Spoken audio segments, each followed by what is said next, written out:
Welcome back to Wrong Sports as I kick off another series of lists. Now, I've had lists on the best teams in college football, the worst teams in college football. I actually have about 6 lists of that. You can check those out in the archives. I will also put them in the description below so you can check those out. Now, I was first going to do a list of the best college coaches, but that's kind of hard and subjective. And when I started making that list, I had about 50 guys already that I wanted to put in my top 10, so it was really hard. So then I was going to do the worst coaches. And that got a little out of hand too, because I had about 100 there too. So I dug deeper into worst coaches and instead went to the worst coaching hires in college football history. That is what I will be doing in a series of lists coming up here on the channel. This first list, though, is going to be some of the oldest worst coaching hires. This is going to be coaching hires before 1980 that I consider were some of the worst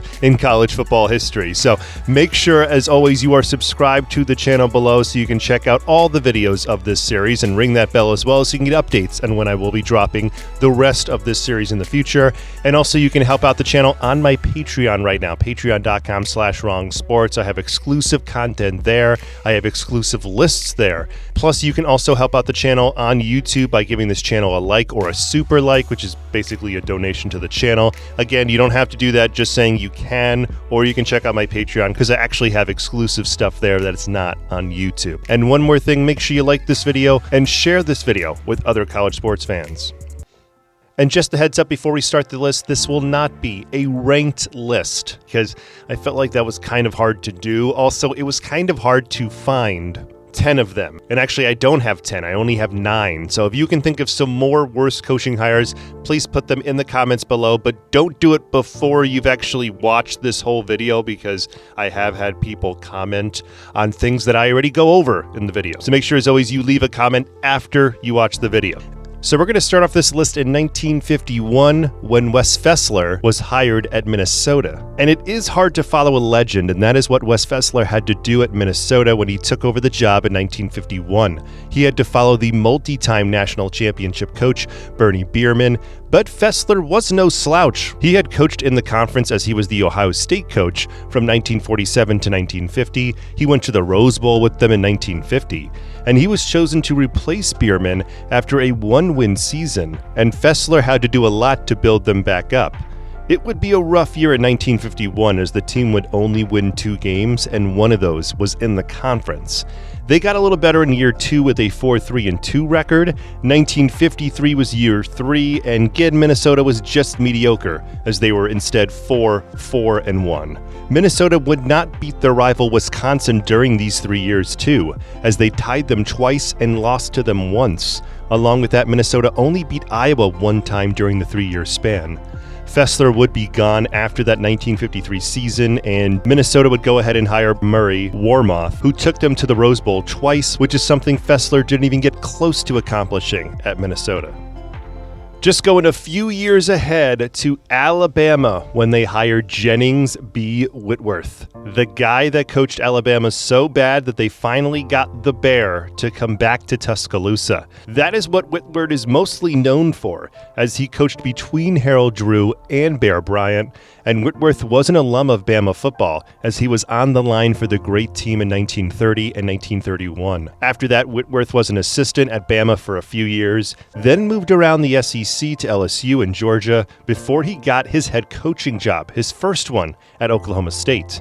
He would be at Oklahoma State for 5 seasons, only having 2 winning records, but that was enough for Harold Drew to pick him up as his successor. Whitworth was given a team that had a losing record the previous year, and it was even worse, as he would coach Alabama to a 0-10 record in 1955, which was Alabama's last winless season as of 2024, and it doesn't look like they'll be having one again anytime soon. He did improve to 2 wins in 1956 and did the same in 1957, which led to his firing. Whitworth does have the worst record in the history of Alabama football, but he did have some restraints, as Harold Drew did not let him hire more than 2 assistants, and instead the assistants on Drew's former staff were kept on with Whitworth. This didn't allow Whitworth to put in his own offense and defense, and it showed in that winless season, as the offense averaged 5 points per game and lost games on an average by 20-plus points. Going to the next year in 1956, this was when Tommy Mont was hired at Maryland. He's a name that you might not know of that well, but Tommy Mont was a great player and quarterback at Maryland in the early 1940s. His time in college did get interrupted with World War II, but after that he played a little in the NFL before he started his coaching career.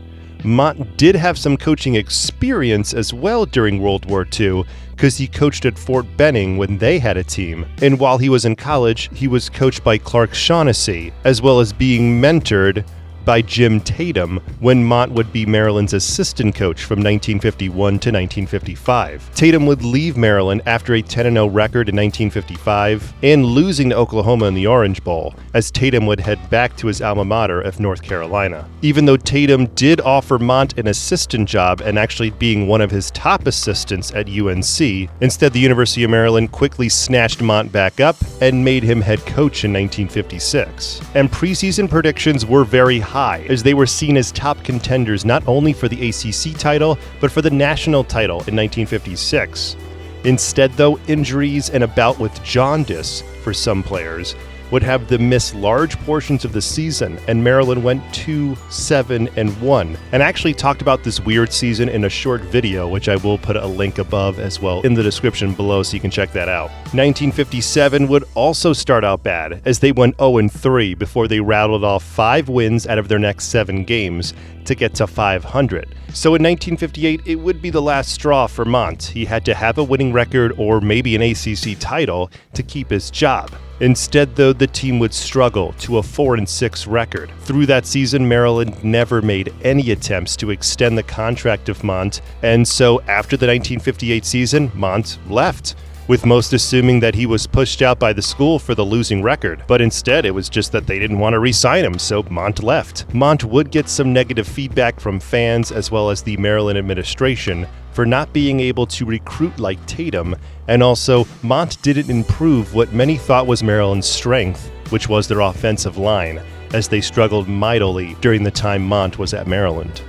Okay, so if you want to talk about ranking this list, I'm going to put this next guy probably number 1 on the worst coaching hires pre-1980, or at least he's in my top 3. It has to be Dick Voris at Virginia when he was hired there in 1958. This coach I have not covered before, but I have covered one of his terrible teams in my worst college football teams from 1946 to 1960. I'll put a link above for that as well as in the description below. And Dick Voris had quite the coaching career, as after he played at San Jose State, he quickly became a head coach at a junior college in California. There he led what is now named Hartnell College to 2 unbeaten seasons. That would lead him to become a defensive assistant with the LA Rams in 1954, and then he became a D-line coach at Army from 1955 to 1957. And Army would produce some great teams during that time, and that would be the precursor for their undefeated 1958 season, except Voris wouldn't be around for that, as he would be hired by the University of Virginia for their head coaching job.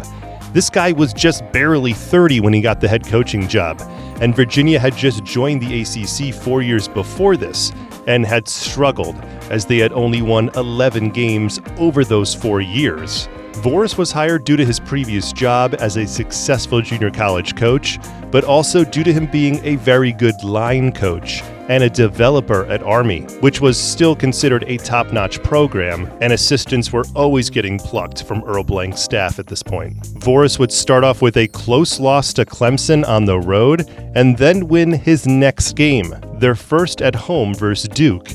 Now, I have to mention that win because it was Voris's only win at University of Virginia, as they would lose the next 8 games of that season. But this was a time where coaches were given the benefit of the doubt, and many thought that if he could win a few in year 2, it would still be good. Well, that didn't happen though, because actually year 2 of 1959 started off with 2 straight shutouts, and they would actually be shut out 4 times this year, and they would lose all of their games in 1959.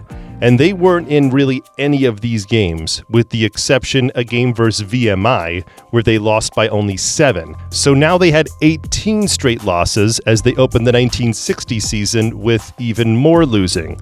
Now 10 more losses in a row. And they would end their season with a 26-0 shutout loss to South Carolina.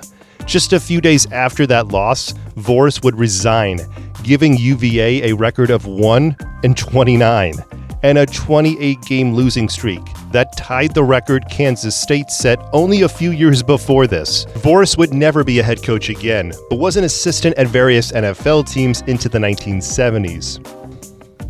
This next guy I've done a whole episode about. It is Joe Keric at Notre Dame when he was hired in 1959. And Joe Keric is one of the worst and strangest coaching hires in the history of Notre Dame. Many people will say that Jerry Faust should be on this list, but no, Faust actually had a winning record or two during his time. And Notre Dame fans would have loved for Joe Keric to have just one winning season while he was at the school. Instead, though, they were stuck with 3 seasons out of 4 where the team went 5-5. And they also had one season, which was the worst season in Notre Dame football history, when they went 2-8 in 1960, and they could barely score in those games. So it wasn't like they were actually in any of these games. But let me tell you a little history about Joe Keric. He was a Notre Dame alum. He met Knute Rockne as a child, and he was coached by one of the 4 horsemen, Elmer Layden. That history and the fact that Keric was coming off of a few great years and an undefeated season at University of San Francisco in 1951, it pushed the Notre Dame faithful and fans to believe that more winning was coming their way. Notre Dame officials were not happy with the former coach Terry Brennan, who had just one losing season during his 5 while he was there, but he didn't recruit or develop the talent that many thought was needed to compete. If that is the case, then I wonder what their thoughts were of Joe Keric, who followed up a terrible 2-8 season with 2 5-5 seasons, while Terry Brennan followed up his 2-8 season with 2 winning records. Like I said when introducing Joe Keric, I have done a whole video on him and his time at Notre Dame and University of San Francisco, and also Terry Brennan at Notre Dame, which you can check out in the description below, or also I will put a link above for that. And you can hear why I think Terry Brennan is probably one of the better head coaches that Notre Dame ever hired, but you never really hear anything about him. Meanwhile, you hear a lot about Joe Keric, and he was terrible. So again, check him out in the description below or in the link above.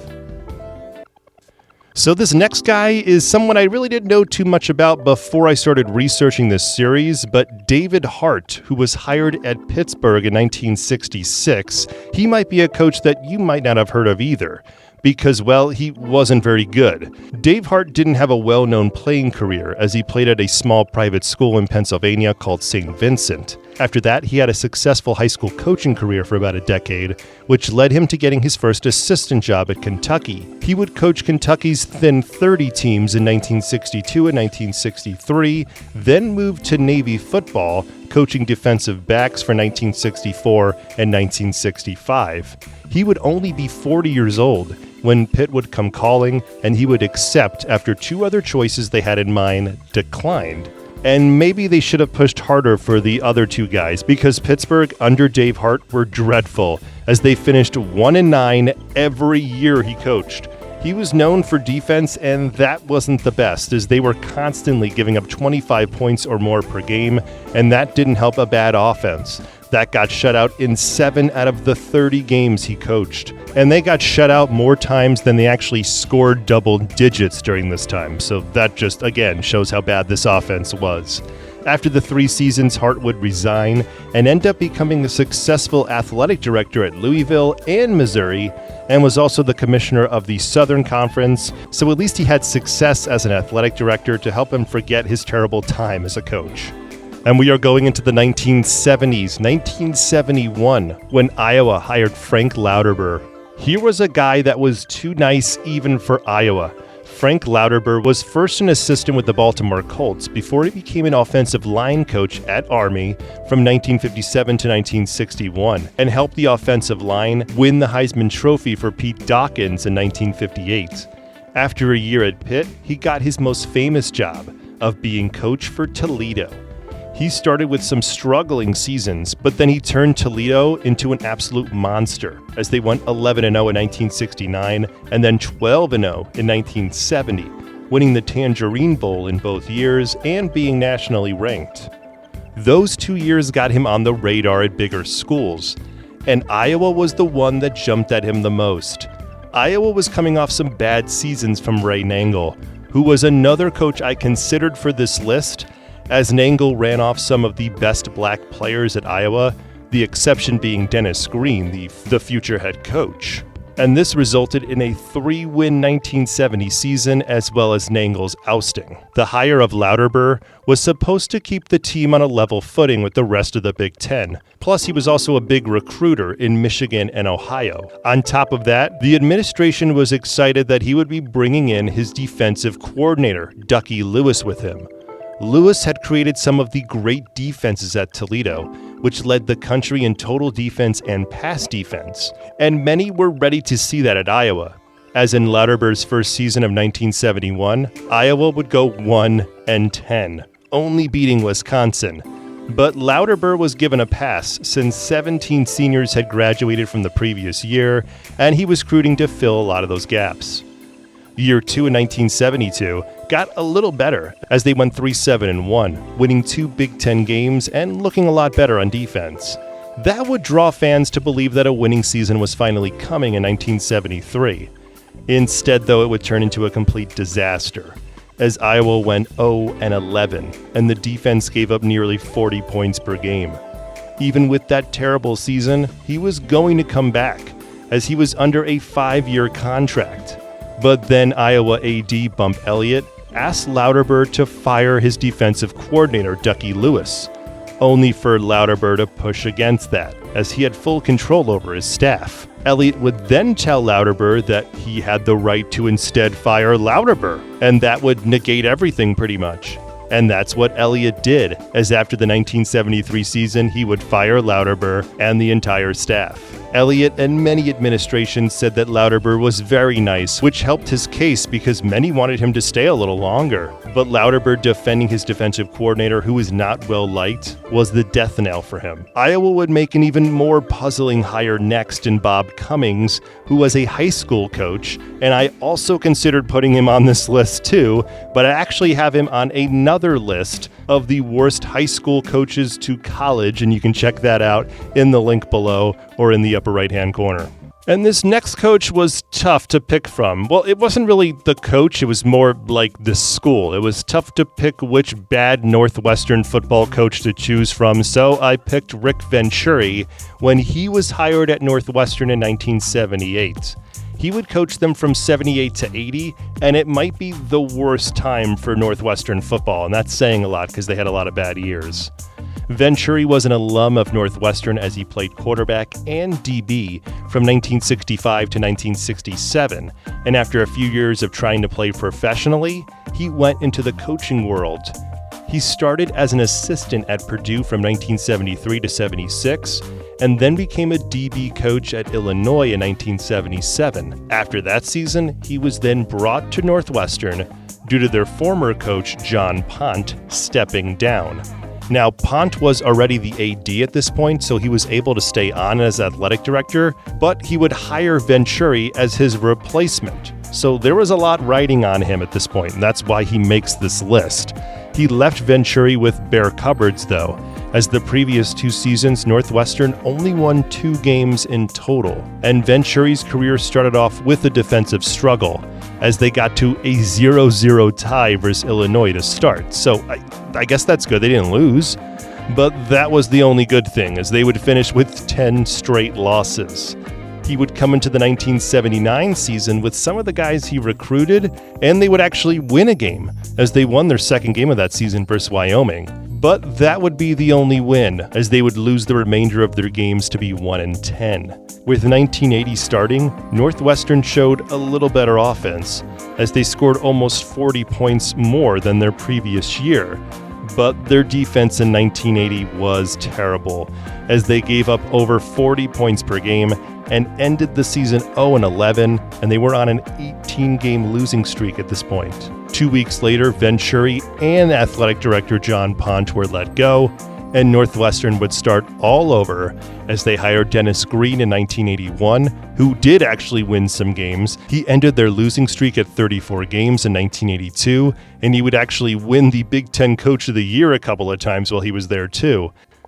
My final two worst coaching hires are both going to be in the year of 1979. I'm going to start it off with Lou Sabin when he was hired at Army, and Lou was known as a job hopper, as he had 9 head coaching jobs in less than 30 years. So when Army announced that they were hiring him for the 1979 season, some people were skeptical of how long he would last. His previous job was a 2-year stint at Miami, where he did get them on the winning track and also recruited some good players like Jim Kelly. But him leaving another team after 2 or 3 years didn't make him look too good. Army, though, in 1979 were looking for a program builder and someone to put them on the right track. And Sabin seemed like he was all in. The season started great too, as they won their first 2 games, including beating Stanford, but then finished their season 0-8-1. And the main reason why I am putting Sabin's hiring at Army on this list is because if you look at this team, they completely fell apart after the first 2 games.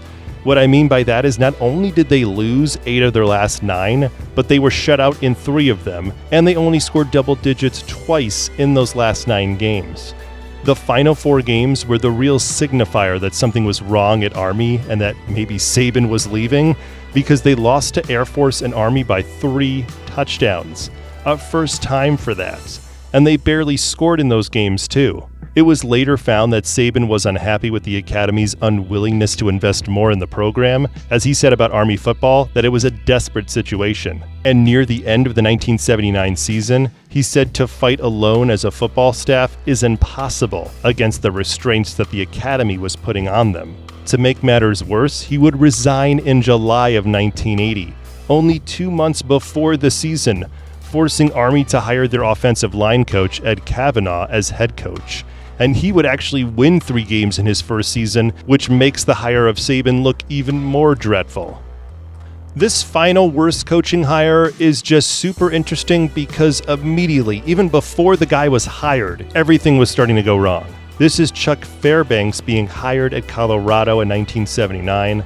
And if you remember, Chuck Fairbanks was first head coach at Oklahoma, and he started under grim circumstances as he took over for Jim McKenzie after his sudden death. But he would lead Oklahoma to win the Big 8 Conference 3 times, and he even had 2 straight 11-1 seasons during his few years there. That would propel him into the NFL. And in the NFL, he would coach the New England Patriots for 6 seasons and brought them to the playoffs 2 times. But towards the end of his run there in 1978, the University of Colorado would call him and hire Fairbanks while he was still coaching the Patriots. This would start a legal battle, resulting in the Patriots losing their playoff game, but it allowed Fairbanks to leave for Boulder. At Colorado, he was seen by boosters, fans, and administration as someone that could right the ship after a bad ending to the 1978 season, where Colorado started 5-0, only to lose 5 of their last 6. Colorado's former head coach Eddie Crowder was the athletic director and had a pretty good relationship with Fairbanks and trusted him with recruiting and coaching Colorado back to winning the Big 8 again. Unfortunately, though, that would not happen. Even though Fairbanks later admitted that he was recruiting for Colorado while he was still coaching in the NFL, his first team went 3-8. So slacking in his old job didn't help his new team. The next season of 1981 saw Colorado's worst season, as they went 1-10, only beating Iowa State and getting romped by Fairbanks' alma mater, Oklahoma, 82-24. With a ton of money that went in to get Fairbanks to the school, only 4 wins were to show, and his third season was going to be make or break. And yeah, he broke, as Colorado only won 3-8, beating Oklahoma State by 1 point, and then capping the season with a tough 24-21 win over the last place K-State. And yeah, if you could barely beat K-State, that means you were towards the bottom. Fairbanks knew he wouldn't last too long at Colorado, and when the USFL called him to become the president and GM of the New Jersey Generals, he would leave Colorado and basically gave up on this team too, as he left Colorado with a 7-26 record, never beating or really ever coming close to beating Nebraska or Oklahoma. Luckily though, Colorado did make a better next hire as they got Bill McCartney, who led them to a few Big 8 titles and a national championship too. So another reason why a coach can be on a worst coaching hires list is if you are so bad and then the next hire is so much better than you, then yeah, you're probably going to be on this list. So stay tuned for my next worst coaching hires list, where I will be covering the worst coaching hires from 1980 to 2000. I also will have a list of the worst coaching hires in the 2000s and the 2010s. That's how many worst coaching hires I have thought of. So make sure, as always, you are subscribed to the channel below, ring that bell so you can get updates on all those videos that I will be dropping in the future. And one more time, make sure you check out my Patreon, patreon.com/wrongsports, and give this channel a super like. Thank you.